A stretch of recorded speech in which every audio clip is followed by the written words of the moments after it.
Hello students, welcome to the class. आज की class में आप सभी का स्वागत है।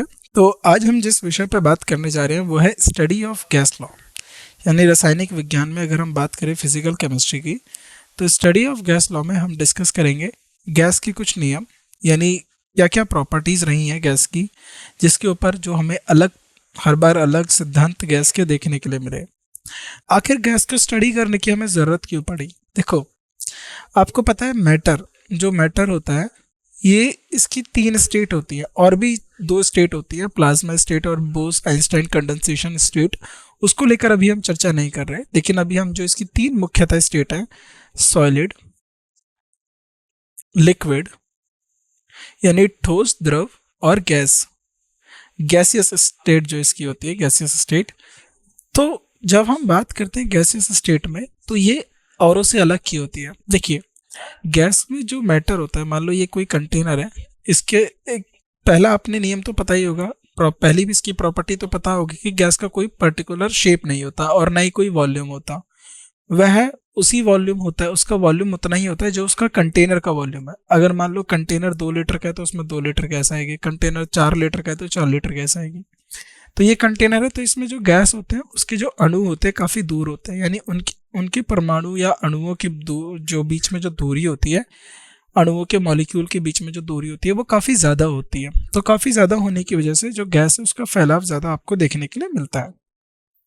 यहाँ तक आपको गैस की समझ गए? तो गैस के बीच में जो स्पेस होता है वो ज़्यादा होता है और उनके बीच में जो दूरी होती है वो भी ज़्यादा होती है। इस वजह से गैस को थोड़ा आप अलग देखते हैं। अब क्या हुआ, गैस टेम्परेचर पे भी फर्क पड़ता है, गैस का प्रेशर से भी फर्क पड़ता है। टेम्परेचर से एक्सपेंशन होता है। देखो, अगर टेम्परेचर ज़्यादा करोगे तो गैस का एक्सपेंशन यानी गैस का फैलाव होता है। इसका एक अच्छा सा फिनोमिना मैं आपको देता हूँ। सर्दियाँ देखिए, जब टेम्परेचर कम होता है तो गैस क्या होती है, सिकुड़ती है। तो आपने देखा होगा फॉग हो जाता है, यानी जो वाटर वेपर्स होते हैं वो डेंस हो जाते हैं, पास हो जाते हैं, और उससे जो विजिबिलिटी है, जो आप देख पा रहे हो, वो काफ़ी धुंधली हो जाती है। वहीं अगर आप गर्मी की बात करें तो गर्मी में ये जो फैक्टर होता है फॉग का, आपको देखने के लिए नहीं मिलता। और गर्मी में जो इनके तापमान बढ़ने की वजह से इनके बीच की दूरी और बढ़ जाती है। उसी तरीके से प्रेशर होता है। प्रेशर करके गैस को हम कंप्रेस करके जो है सॉलिड से गैस से उसको लिक्विड में बदल सकते हैं। जैसे सीएन लिक्विड एलपीजी आपने देखा होगा, लिक्विफाइड पेट्रोलियम गैस। तो उसको कंप्रेस कर दिया जाता है, उसको हाईली कंप्रेस करके लिक्विड में बदल के एक कंटेनर में भर दिया जाता है। तो गैस का हमने देखा कि गैस का जो फर्क है वो टेम्परेचर पे पड़ रहा है, प्रेशर पे भी पड़ रहा है। तो इसीलिए हमें समझने की जरूरत है कि गैस क्या है और उसके ऊपर किस प्रकार के जो सिद्धांत है वो हमें देखने के लिए मिले। तो यहाँ तक ये थोड़ा सा ओवरव्यू मैंने आपको गैस को लेकर दिया। उम्मीद करता हूँ आप इस ओवरव्यू को समझ गए होंगे। अब आगे बढ़ते हैं, एक एक करके चीजों को आगे से देखते हैं।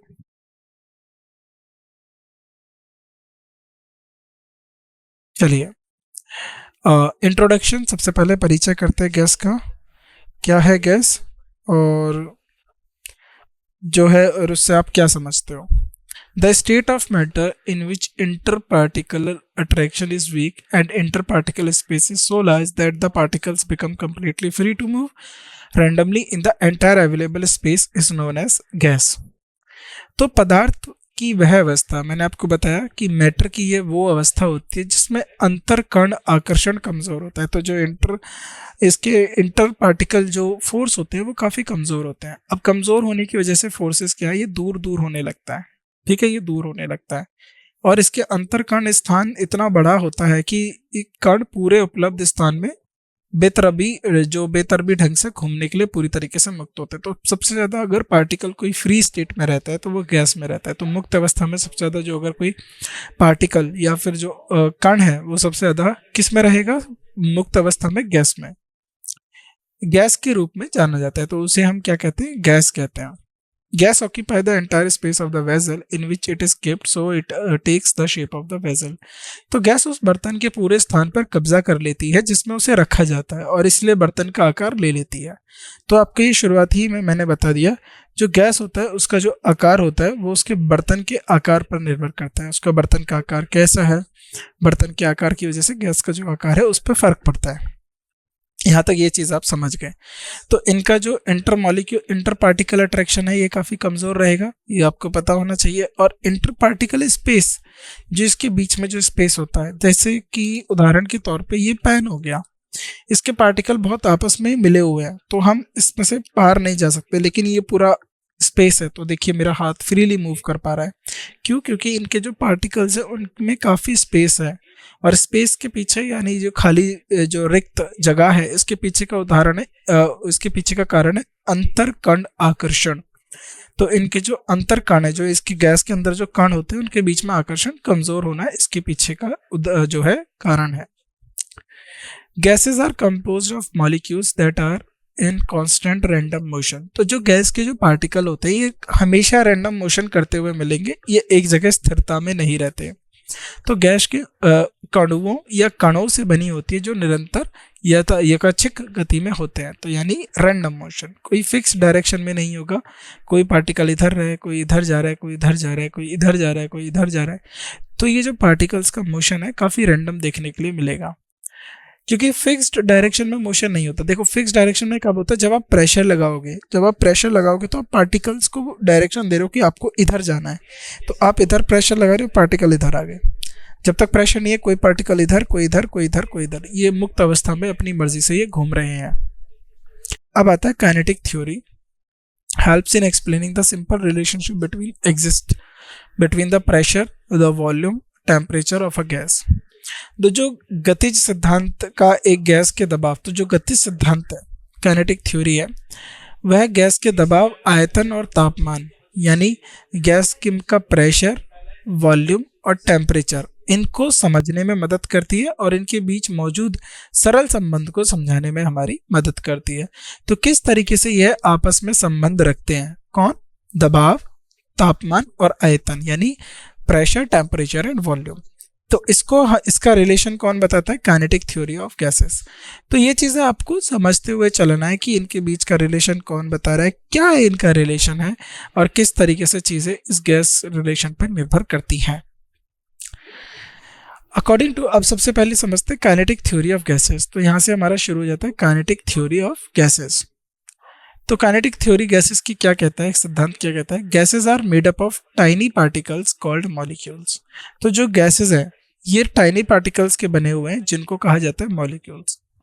गैस अणु नामक छोटे छोटे कणों से बने होते हैं। तो जो वो टाइनी पार्टिकल्स है जिनसे गैस बनी है उन्हें हम क्या कहेंगे? मॉलिक्यूल्स।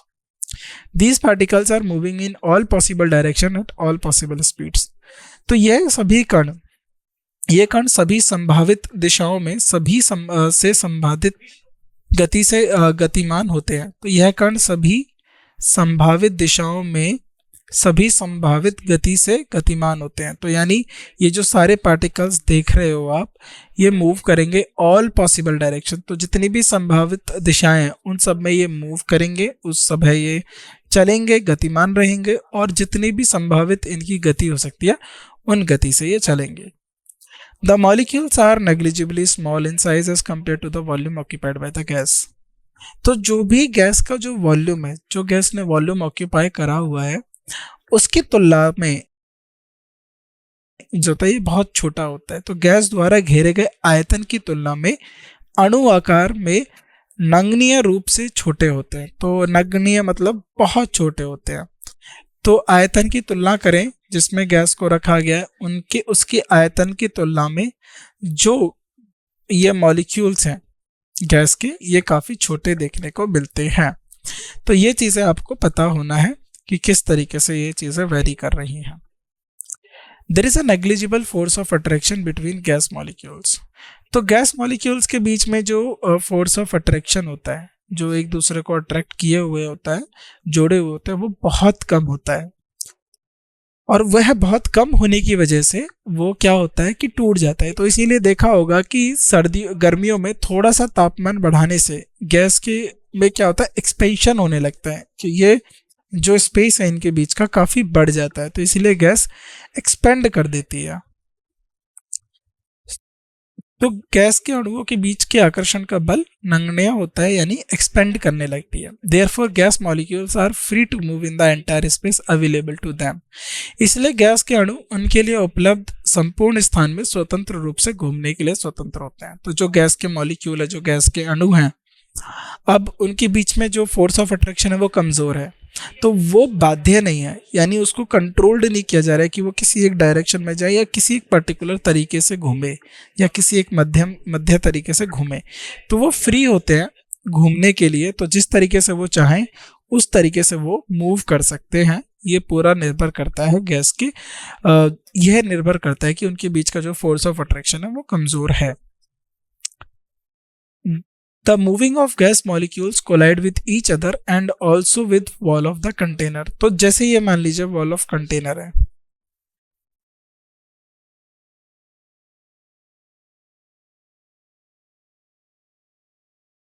ठीक है, मान लो ये कोई वॉल ऑफ कंटेनर हो गई, ये कंटेनर की दीवार होगी जिसमें गैस रखी गई है।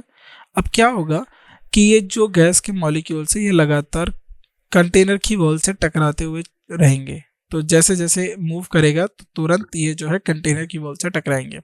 तो गैस के गतिशील अणु एक दूसरे से टकराते हैं और साथ ही कंटेनर की दीवार से भी टकराते हैं। तो ये क्या करेंगे, एक दूसरे से टकराएंगे और कंटेनर की जो है दीवार से भी टकराते रहते हैं।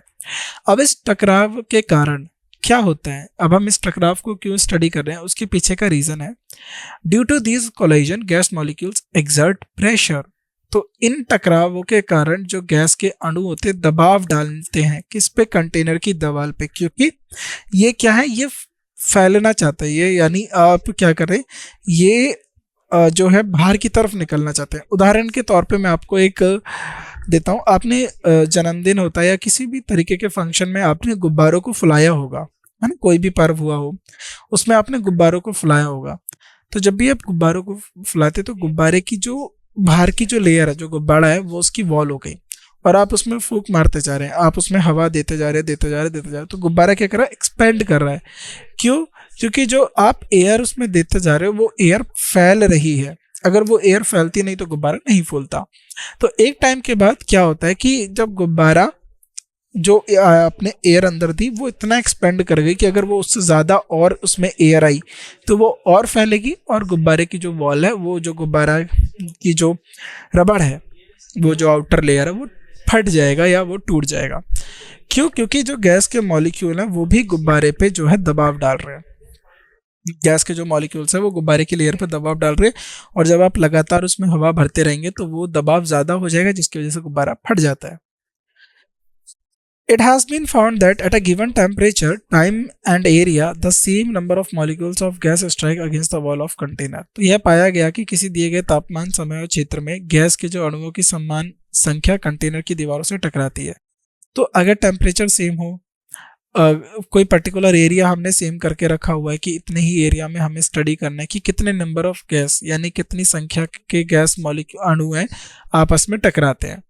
अगर हम इसको स्टडी करें कि इतने समय में इतने जो क्षेत्र है और इतने तापमान पर जो नंबर देखने को मिले हमें, जो संख्या अणुओं की संख्या हमें देखने को मिली कंटेनर की दीवार से टकराती हुई, वह एक समान है, वो समान संख्या थी। दस exert same pressure in all direction. तो मान लो हमने क्या देखा कि हमने एक इस तरीके का चौकोर आकार में हमने क्या करा, एक कंटेनर ले लिया और उसके अंदर हमने गैस भर दिया। तो हमने देखा कि इतने समय में इस वाली लाइन पे कितने नंबर ऑफ जो है गैस मॉलिक्यूल टकरा रहे हैं, हमने स्टडी करा। फिर हमने इसको, इस वाली वॉल को स्टडी करा, फिर इसको स्टडी करा और इसको स्टडी करा। तो देखा कि जो गैस होती है सभी दिशाओं में समान दबाव डालती है। तो यानी सेम नंबर ऑफ जो आपके पार्टिकल्स होते हैं या जो कण होते हैं, जो अणु होते हैं, जो मॉलिक्यूल होते हैं गैस के अंदर, वह समान संख्या में गैस के ऊपर दबाव डालने का कार्य करते हैं, यानी वह उसी संख्या में जो गैस के ऊपर दबाव डालने का कार्य करते हैं। आगे बढ़ते हैं। अगला, there are large intermolecular spaces between gas molecules and this account for high compressibility of gas. तो इसी वजह से कि जब गैस के बीच में जो जगह है वो काफ़ी है, अब काफ़ी जगह है तो उस क्या जगह को फिल किया जा सकता है, बिल्कुल किया जा सकता है। कैसे, मान लो अब इन दो पार्टिकल के बीच में इतना दूरी है, अगर मैं दोनों को फोर्स लगाऊं तो ये दोनों पास आके, अब ये इससे ज्यादा तो जा नहीं सकते, यानी गैस को कंप्रेस कर सकते हैं, संपीड़न कर सकते हैं। तो गैस के अणुओं के बीच बड़े अंतर आणविक स्थान होते हैं और यह गैसों की उच्च संपीड़ितता के लिए जिम्मेदार होते हैं। तो गैसों में जो संपीड़ितता होती है उसके लिए ये जिम्मेदार होते हैं। क्या जिम्मेदार होता है? इनके बीच की जो आणविक दूरी है, यानी गैस मॉलिक्यूल की जो एक दूसरे से दूरी है, इसकी वजह से इनके ऊपर प्रेशर जो है ज़्यादा लगाया जा सकता है, इनके अंदर हाई कंप्रेसिबिलिटी होती है। तो आपने देखा होगा कि एक सिलेंडर में जो गैस आप भर के लेके आते हो खाना पकाने के लिए, एलपीजी, वो महीना 1.5 महीना जिस तरीके से आपका इस्तेमाल है, उस इस्तेमाल को देखते हुए उतने समय तक वो चलती है। अब एक 15 किलो गैस इतने लंबे समय तक ईंधन के रूप में इस्तेमाल की जा रही है। इसके पीछे का रीज़न है कि इसको कंप्रेस करके लाया गया, इसको काफ़ी ज़्यादा संपीड़ित किया गया, कंप्रेस कर दिया गया, और जब ये कंप्रेस होना शुरू होती है, डिकम्प्रेस होती है, तो ये अपना आकार बदल लेती है। तो अब मान लो गैस क्या है, सिलेंडर से एकदम प्रेशर फॉर्म में आ रही, तो फ्लेम से वो फ्लेम नीचे नहीं जाती क्योंकि पीछे से गैस का प्रेशर आ रहा होता है। तो इसलिए आप लंबे समय तक गैस के जो फ्यूल है उसको इस्तेमाल करते हो, और इनके आणविक दूरी की वजह से इसके लिए इसको जो है लंबे समय तक जो है इसको इस्तेमाल लिया जाता है संपीड़न के लिए। और applying pressure the molecules come closer thus decreasing the volume of the gas. तो दबाव लगाने पर क्या होता है, जैसे मान लो कोई गैस ने इतना ज़्यादा एरिया ऑक्यूपाई करके रखा हुआ है, दबाव लगा के आपने उसका एरिया इतना कर दिया, क्योंकि सारे मॉलिक्यूल्स क्या हो गए, अब एक ही दिशा में अपने एक तरफ मूव करने लगे और जो खाली जगह है उसको भरने लगे, तो दबाव लगाने पर अणु करीब आते हैं। इस प्रकार गैस के आयतन कम हो जाता है। तो इस प्रकार हमें देखने को मिला कि जो गैस का आयतन है वह कम हो जाता है, और जो मॉलिक्यूल जो इधर उधर भाग रहे थे अब ये जो है पास में आ गए, और जो इनके बीच की जो दूरी है वो भर चुकी है। Gas increases in volume on decrease in pressure and increase in temperature. अब यहाँ से एक पहली लाइन जो है क्लियर हुई, गैस का जो वॉल्यूम होता है वह डिक्रीज होगा, गैस का वॉल्यूम जो है वह डिक्रीज होगा। कब? जब प्रेशर को बढ़ाया जाएगा, प्रेशर को आप बढ़ाओगे, गैस का वॉल्यूम क्या होगा, कम होगा। गैस का वॉल्यूम ज़्यादा होता है जब प्रेशर को आप कम करोगे और तापमान को बढ़ाओगे। तापमान की वजह से इनके बीच में जो इनके मॉलिक्यूल हैं उनको एनर्जी मिलती है, और जब ये मॉलिक्यूल में एनर्जी मिलती है तो ये क्या होती है, ये टकरा के इधर उधर भागने लगते हैं। तो इनके पास एनर्जी आ गई। अब एनर्जी की वजह से ये स्टेबल नहीं होते हैं, शांत नहीं रहते, तो ये कभी कोई गैस मॉलिक्यूल कोई इधर भागेगा, कोई उधर भागेगा, कहीं ना कहीं भागेगा। प्रेशर की वजह से इन सारे मॉलिक्यूल को आपने एक डायरेक्शन दे दी, तो ये सब एक ही दिशा की ओर चलते चले गए। तो ये इनके पीछे कारक होते हैं। चलिए आगे देखते हैं। The number of molecules per unit volume in a gas is very small as compared to solid liquid because there is a large intermolecular distance between the gas molecules between molecules of a gas। तो यहाँ पर यह बात कही गई है कि gas में जो प्रति इकाई आयतन में जो अणुओं की संख्या ठोस या द्रव की तुलना में बहुत कम होती है। तो जो ठोस या द्रव है उसकी तुलना में जो इनमें अणुओं की संख्या है ये काफ़ी कम देखने को मिलेगी, क्योंकि गैस के अणुओं के बीच में बहुत ज़्यादा अंतर होता है, बीच बड़ी अंतर आणविक दूरी होती है, और इस दूरी की वजह से इनके बीच में क्या होता है, इसीलिए ये जो अणुओं की संख्या कम होती है। जैसे मान लीजिए अब एक इतना जो ठोस है, तो इस ठोस में कोई भी दूरी नहीं है, तो ये बहुत पास है, और यही ठोस इतने बड़े एरिया में आएगा अगर ये गैस बनता है, राइट। तो इसीलिए क्या है, क्योंकि इनके बीच में जो इंटरमोलिक्यूलर डिस्टेंस होती है, अंतर आणविक जो दूरी होती है वो बहुत ज़्यादा होती है गैस में, इसीलिए गैस की डेंसिटी कम होती है। तो इसलिए देखा होगा आपने गैस ऊपर उठती है, जिसकी डेंसिटी ज़्यादा होगी, जिस गैस की डेंसिटी ज़्यादा होगी वो ऊपर उठती हुई चली जाएगी। जैसे हीलियम हो गया, हीलियम के गुब्बारे देखे हैं आपने, ऊपर जाते हैं। भाप होती है, भाप की डेंसिटी कम होती है तो वो ऊपर उठती है। तो इस तरीके से जो है टेम्परेचर से भी गैस की जो डेंसिटी है वो कम होती है, ठीक है। तो इसीलिए इनका घनत्व कम होता है किसकी तुलना में, तो सबसे ज़्यादा डेंसिटी किसकी होगी, सॉलिड की, फिर लिक्विड की, फिर गैस की। सबसे ज़्यादा इंटरमॉलिक्यूलर डिस्टेंस गैस का होगा, फिर लिक्विड का होगा, फिर सॉलिड का होगा। तो ये चीज़ें आपको पता होनी चाहिए, बेसिक सी चीज़ें हैं, परीक्षा में कभी कभी पूछ ली जाती है, तो इनको गलत करके नहीं आना है। तो यहाँ तक ये पॉइंट समझ गए। कि वॉल्यूम पे क्या फ़र्क पड़ेगा, नंबर ऑफ मॉलिक्यूल्स जो होते हैं, अगर आप गैस की बात करें या फिर आप बात करें अब मान लो जो 15 किलो का आप गैस लेके आ रहे हो, अगर आप 15 लीटर डीजल लेके आते हो और 15 किलो आपने सॉलिड फ्यूल ले लिया कोई, तो सॉलिड फ्यूल में नंबर ऑफ पार्टिकल ज़्यादा होंगे, फिर उससे कम लिक्विड में होंगे और सबसे कम गैस में होंगे, क्योंकि गैस क्या है, एक्सपेंड कर देती है और इनके बीच में जो डिस्टेंस है वो काफ़ी ज़्यादा होती है। Gases have natural tendency to mixed with one another which is known as diffusion. तो गैसेस एक दूसरे के साथ मिश्रित होने की प्रतिक्रिया प्रवृत्त होती है, जिससे प्रसार के रूप में जाना जाता है, डिफ्यूजन के रूप में। इसका सिंपल सा उदाहरण मैं आपको देता हूँ। आप वायुमंडल में एक गैस नहीं है, बहुत सारी गैसेस हैं और ये आपस में इंटरमिक्स हैं। क्या आप जो है अलग से ऑक्सीजन और नाइट्रोजन को वायुमंडल से अलग कर पाते हैं? नहीं कर पाते, क्योंकि यह सारी की सारी इंटरमिक्स यानी मिक्स होने की टेंडेंसी रखते हैं। ये मिश्रित होने की इनकी प्रकृति होती है या प्राकृतिक प्रवृत्ति होती है, तो ये मिक्स हो जाती हैं जल्दी और इनको अलग अलग जो है नहीं करते, इतना आसानी से ये अलग अलग नहीं हो पाती। जैसे हमारा फेफड़ा है, हम क्या करते हैं, हम हवा अंदर सोखते हैं तो इसके अंदर नाइट्रोजन भी जा रही है, ऑक्सीजन भी जा रही है, कार्बन डाइऑक्साइड भी जा रही है और अन्य अन्य हवाएं जा रही हैं। अब ऑक्सीजन को हमारा फेफड़ा क्या करता है, जो ब्रॉन्चिस होती हैं, जो अंदर का जो श्वसन प्रणाली है, वो ऑक्सीजन को रखती है, बाकी जो हवाएं उसको श्वसन प्रणाली के द्वारा दोबारा भेज देती है। तो रेस्पिरेशन जो होता है तब उसको हम दोबारा छोड़ देते हैं हमारे रेस्पिरेटरी ऑर्गन्स के द्वारा। तो हम एयर ले रहे हैं, ऑक्सीजन का इस्तेमाल करते हैं, बाकी को छोड़ देते हैं। ठीक है, तो गैस इसीलिए इसको कहा जाता है मिश्रित तौर पे जल्दी मिश्रित होने की इसकी प्रकृति है। चलिए आगे बढ़ते हैं।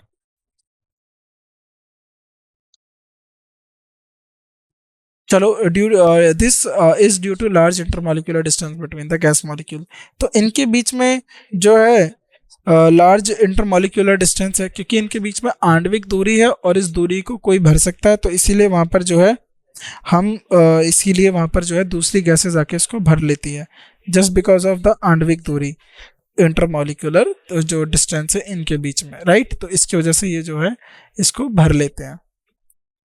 ठीक है, तो यह गैस अणुओं के बीच बड़ी अंतर आणविक दूरी के कारण होता है। चलिए, तो यहाँ तक चीज़ें आपको उम्मीद करता हूँ क्लियर हो गई होंगी, किसी भी प्रकार की जो है प्रॉब्लम आपको नहीं आ रही होगी। ऑन कूलिंग, अगर ठंडा होने पर यह किस तरीके से रिएक्ट करेगा?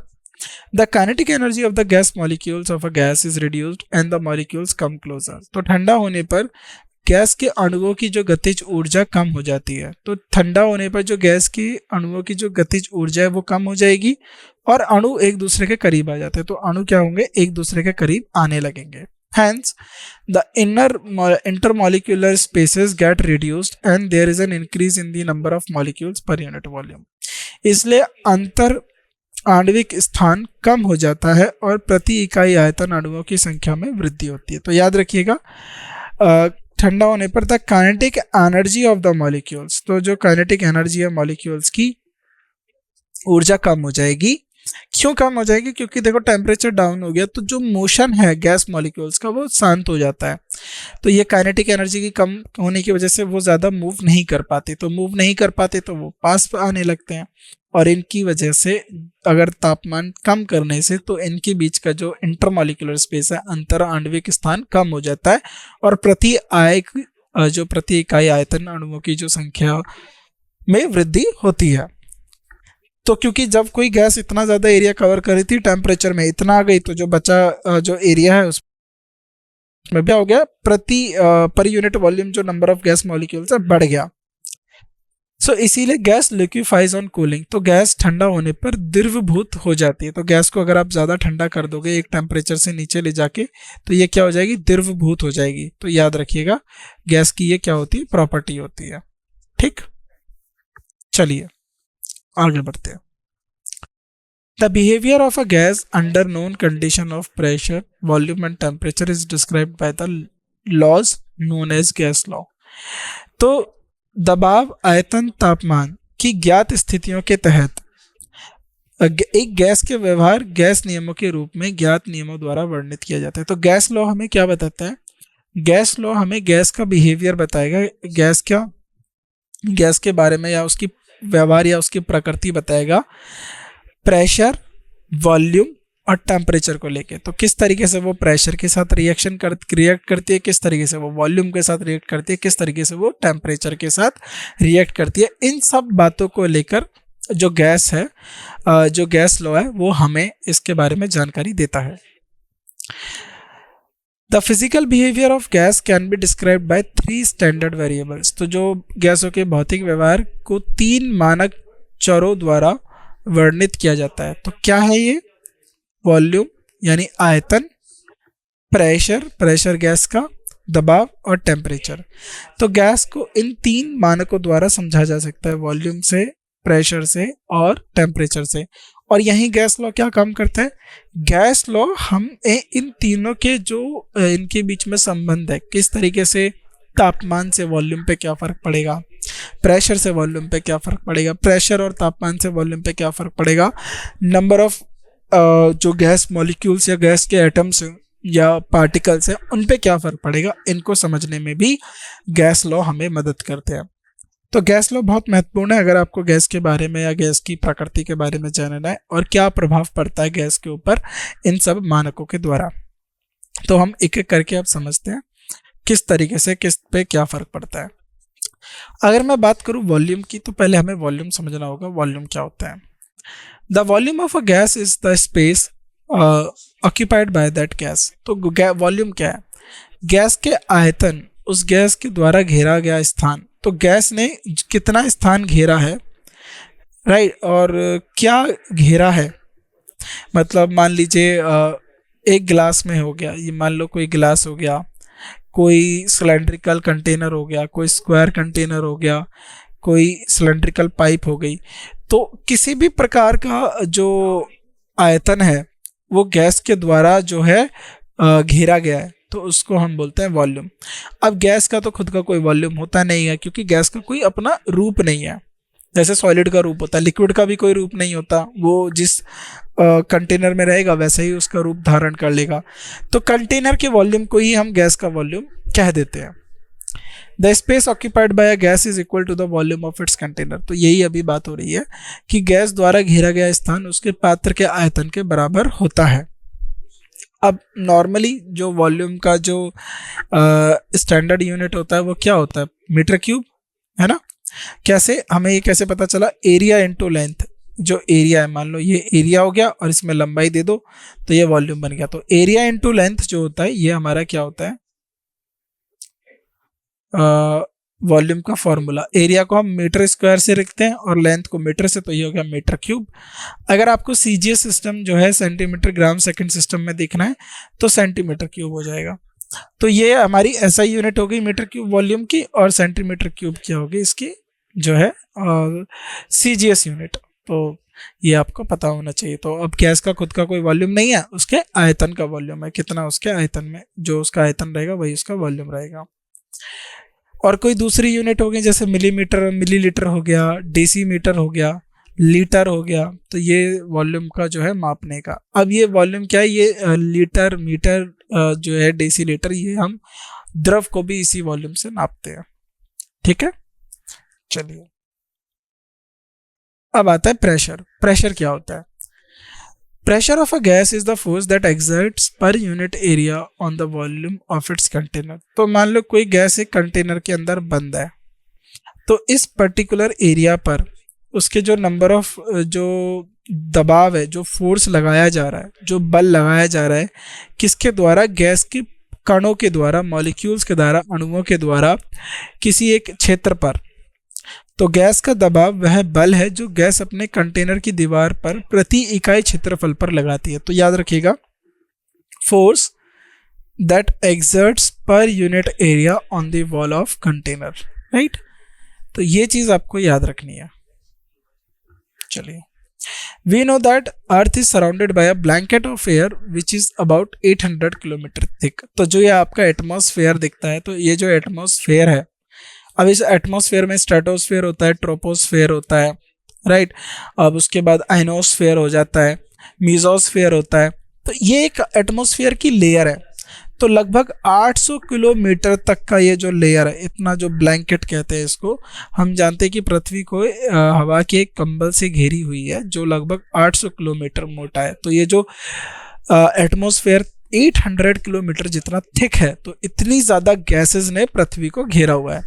सो we know that earth is surrounded by a blanket of air which is about 800 kilometre thick. तो अब आप समझ रहे हो, हमारे सर से लेके उस स्पेस तक 800 किलोमीटर तक की जो गैस है वो है। अगर मैं इतना ही हिस्सा सीधा सीधा कर दूं, तो अब आप सोचो कि आपके इस सर के ऊपर, आपकी पूरी बॉडी के ऊपर कितना वजन आप महसूस कर रहे हो। पर इससे हमें कोई फर्क नहीं पड़ता। क्यों? क्योंकि हम इसके हैबिचुअल है। हैबिचुअल क्या है? क्योंकि हमारी जो बॉडी है उसने अपने आप को इवॉल्व उस तरीके से कर लिया कि हम इस प्रकार का जो एटमॉस्फेयर है उसको झेल सके। इससे कम एटमॉस्फेयर होगा तो हमारी बॉडी को बहुत ज़्यादा लाइट फील हो जाएगा। जैसे मून है, मून पे एटमॉस्फेयर नहीं होता है, और इससे ज़्यादा एटमॉस्फेयर हो गया तो हमारी बॉडी को दबाव महसूस होगा। और जो ये एयर है, ये मिक्सचर ऑफ गैसेस है। तो आपने देखा होगा एयर में एक तो गैस नहीं, कई सारी गैसेस है। इसमें आपको नाइट्रोजन भी दिखती है, सल्फर भी दिखती है, ऑक्सीजन भी दिखती है, carbon dioxide, sulphur dioxide, nitrogen oxide. तो बहुत सारी गैसेस हैं इस एयर के अंदर, और मेनली इसमें सबसे ज़्यादा अमाउंट में क्या है? नाइट्रोजन, ऑक्सीजन, फिर carbon dioxide. Due to the gravity of the earth, air is pulled toward it and exerts pressure on its surface. तो अर्थ के गुरुत्वाकर्षण की वजह से, तो अर्थ की जो ग्रेविटी है वह पूरे एटमॉस्फेयर को अपनी तरफ खींची हुई है। तो उसने पूरे एटमॉस्फेयर को अपनी तरफ खींचा हुआ है, और वो जो पूरा प्रेशर है एटमॉस्फेयर के द्वारा वो पृथ्वी पर लगाया जा रहा है। The pressure is known as atmospheric pressure, और उसी प्रेशर को हम बोलते हैं वायुमंडलीय दबाव, atmospheric pressure. The atmospheric pressure is measured by an instrument called barometer। तो ये इंस्ट्रूमेंट के नाम जहाँ भी आते हैं बहुत इंपॉर्टेंट हो जाते हैं, तो कृपया करके उन्हें नोट डाउन कर लिया करें कि कौन सा इंस्ट्रूमेंट क्या करता है। जैसे हाइग्रोमीटर क्या करता है, और उसके बाद बैरोमीटर क्या करता है, थर्मोमीटर, कैलोरीमीटर। तो ये सारे इंस्ट्रूमेंट क्या करते हैं, इन सब का पता होना चाहिए, माप पता होना चाहिए। तो वायुमंडलीय दबाव को बैरोमीटर नामक यंत्र द्वारा मापा जाता है। तो वायुमंडलीय दबाव किसके द्वारा नापते हो? बैरोमीटर के द्वारा। Standard pressure of one atmosphere is defined as, तो हम क्या, एक वायुमंडलीय दबाव यानी वन एटमॉस्फेयर के मानक को हम क्या बोलते हैं?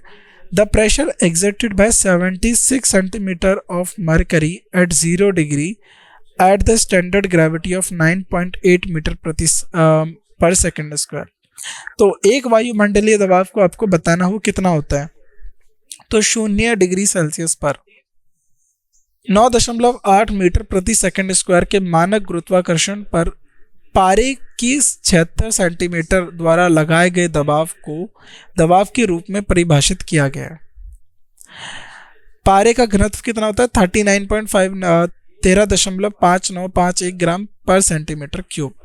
और प्रेशर को किस में नापा जाता है? पास्कल में। तो पास्कल इसकी क्या है? एसआई यूनिट है।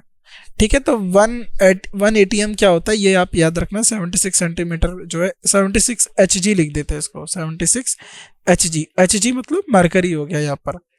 तो 76 सेंटीमीटर जितना मरकरी 0 डिग्री पे प्रेशर लगाती है, उतना ही 1 एटीएम है, उतना ही प्रेशर क्या होता है? 1 एटीएम, उसको डिफाइन किया जाता है। इन जनरल, अगर हम जनरल या सामान्यता देखें तो 1 एटीएम कितना होगा? 76 सेंटीमीटर ऑफ एचजी, यानी 76 सेंटीमीटर ऑफ एचजी, और मिलीमीटर में देखें तो 760 मिलीमीटर ऑफ मरकरी, और 760 टॉर या 101325 पास्कल। और बार में देखें तो 1 एटीएम कितने बार होता है? 1.01325 बार, और 1 बार कितना एटीएम होता है? 0.987 एटीएम। तो ये जो कन्वर्जन है इसको आप याद रखना, क्योंकि ये ऑब्जेक्टिव टाइप में आपकी परीक्षा में पूछ लिया जाता है कि कितना यूनिट क्या होता है। तो ऑब्जेक्टिव टाइप में ये जो है पूछ लिया जाता है। ठीक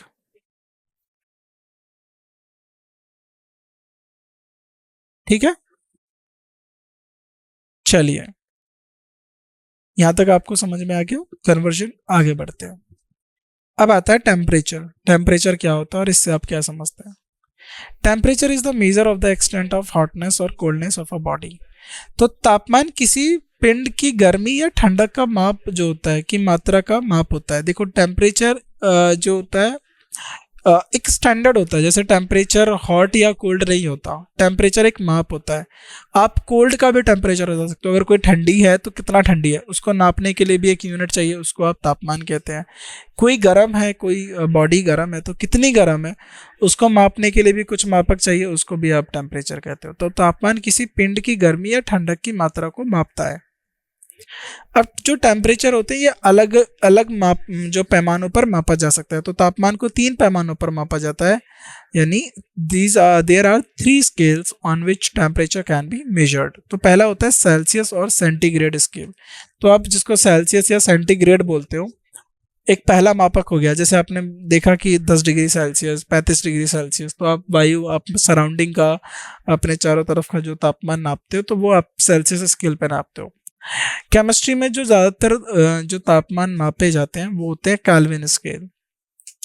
तो कैल्विन स्केल होता है, कैल्विन स्केल 0 कैल्विन कितने बराबर होता है, सॉरी 0 डिग्री सेल्सियस कितने बराबर होता है, 273 कैल्विन। और 0 कैल्विन कितना होगा, -273 डिग्री सेल्सियस। तो माइनस में क्या होता है आपको पता है, 0 डिग्री पे जो है पानी ठंडा होता है, मतलब बर्फ, और उसमें बनने लगता है 0 डिग्री से नीचे, ठीक। और उसके बाद होता है फ़ारेनहाइट। तो फ़ारेनहाइट भी एक मापने का जो है पैमाना है, ये भी किसको मापता है, ये भी टेम्परेचर को मापता है, फ़ारेनहाइट। तो ये पैमाने आप नाप जो है याद रखेंगे। अब सेल्सियस और सेंटीग्रेड स्केल की बात करें तो सेल्सियस या सेंटीग्रेड पैमाना, इसका नाम एंड्रियस सेल्सियस के नाम पर रखा गया। तो इसका नाम किसके नाम पर रखा गया, एंड्रियस सेल्सियस थे उसके नाम पर रखा गया। In this scale, the freezing point of water is taken as 0 degree Celsius and its boiling point as 100 degree Celsius at normal atmosphere at sea level. इस पैमाने में पानी के हिमांक यानी पानी को अगर नापा गया तो 0 डिग्री सेल्सियस कथनांक पर जो पैमाने को जमाना, यानी पानी जो है फ्रीज, बर्फ बनना या सॉलिड में कब बनना शुरू हो जाता है, 0 डिग्री सेल्सियस पर, यानी 0 डिग्री सेल्सियस पर। दबाव कितना होना चाहिए, सी लेवल का दबाव होना चाहिए, जो आपका सी लेवल होता है, नॉर्मल एटमॉस्फेरिक प्रेशर। और जो पानी है उसका बॉइलिंग पॉइंट क्या होता है, बॉइलिंग पॉइंट का मतलब होता है जब पानी का जो प्रेशर होता है वो एटमॉस्फेरिक प्रेशर यानी सरफेस का और उसका जो वेपर प्रेशर है एटमॉस्फेरिक प्रेशर के द्वारा के बराबर हो जाए तो उसको बोलते हैं बॉइलिंग पॉइंट, उस पर्टिकुलर पॉइंट पे। तो बॉइलिंग पॉइंट कितना होता है, 100 डिग्री सेल्सियस, 100 डिग्री दशमलव Celsius. The scale has been divided into 100 equal parts so that each part represent 1 degree Celsius। तो जो ये स्केल होता है ये 100 इक्वल पार्ट्स में बांट दिया जाता है या विभाजित कर दिया जाता है। तो पैमाने को 100 बराबर भागों में विभाजित किया गया है ताकि प्रत्येक भाग 1 डिग्री सेल्सियस की प्रतिनिधित्व को कर सके और बता सके 1 डिग्री सेल्सियस को। अब आता है कैल्विन स्केल। तो इसका जो नाम है लॉर्ड कैल्विन के नाम पे रखा गया। तो कैल्विन स्केल पे जो वाटर का फ्रीजिंग पॉइंट है वो 1.5 कैल्विन है, ठीक है। तो ये 0 डिग्री को बताता है, ये 0 डिग्री हो गया। और जो पानी का जो कथनांक यानी बॉइलिंग पॉइंट है 373.15 कैल्विन यानी 100 डिग्री सेल्सियस। अब क्या कहा गया, इस पैमाने को सेल्सियस पैमाने से बेहतर माना जाता है क्योंकि इसमें कोई ऋणात्मक तापमान नहीं होता। तो इस पैमाने को हम सेल्सियस पैमाने से मतलब अच्छा नापते हैं क्योंकि इसमें कोई नेगेटिव टेम्परेचर नहीं, जैसे -1 डिग्री, -2 डिग्री, इसमें तो माइनस नहीं है ना। अब 0 कैल्विन से उसके बाद शुरू होता जा रहा है। अब 0 कैल्विन -273.15 कैल्विन है तो उतना तो टेम्परेचर भी नहीं गिरता। तो इसीलिए इसको हम ज़्यादा अच्छा मानते हैं क्योंकि इसमें कोई ऋणात्मक जो है पैमा या ऋणात्मक वैल्यू नहीं है, तापमान नहीं है। और जो है किस तरीके से कैल्विन जो होता है, कैल्विन को कैसे नापोगे, डिग्री सेल्सियस में 273 प्लस कर दो।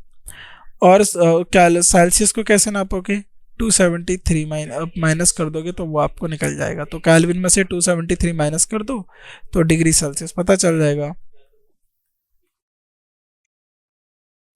273। ये आपका पता चल जाएगा। अब लास्ट जो है इसको देखते हैं हम टेम्परेचर को। तो ये आपको बता दिया मैंने कि अगर 25 डिग्री सेल्सियस है तो केल्विन में कितना हो जाएगा, 25 इसमें ऐड कर दो 298 केल्विन हो जाएगा। अब आज का जो लास्ट जो टॉपिक है वो है फ़ारेनहाइट स्केल, और इसका जो नाम है वो डैनियल फ़ारेनहाइट के ऊपर रखा गया।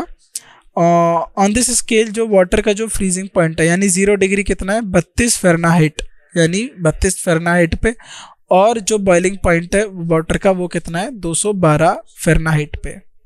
ठीक है, तो this range is divided into 180 equal part, तो इसको 180 बराबर भागों में विभाजित किया गया। और ये सेल्सियस स्केल से किस तरीके से रिलेटेड है, 100 degree on Celsius scale is 180 degree on Fahrenheit scale. तो यहाँ पर जो है आप इसको कैलकुलेट कर लेना, ये आपका जो है बता देगा। बाकी Boyle's law, Charles law, Avogadro law, ये क्या होते हैं ये हम अगले लेक्चर में जो है बात करेंगे। तो यहाँ पर आप मोटा मोटा गैस और गैस के नियम के बारे में बात कर लिया आपने, टेम्परेचर और इन सबसे मतलब स्केल और उनकी कुछ प्रॉपर्टीज़ को लेकर हमने चर्चा कर ली। तो बाकी की जो बातें हैं वो हम अपने आने वाले लेक्चर्स में करेंगे। तो आज के लेक्चर के लिए बस इतना ही।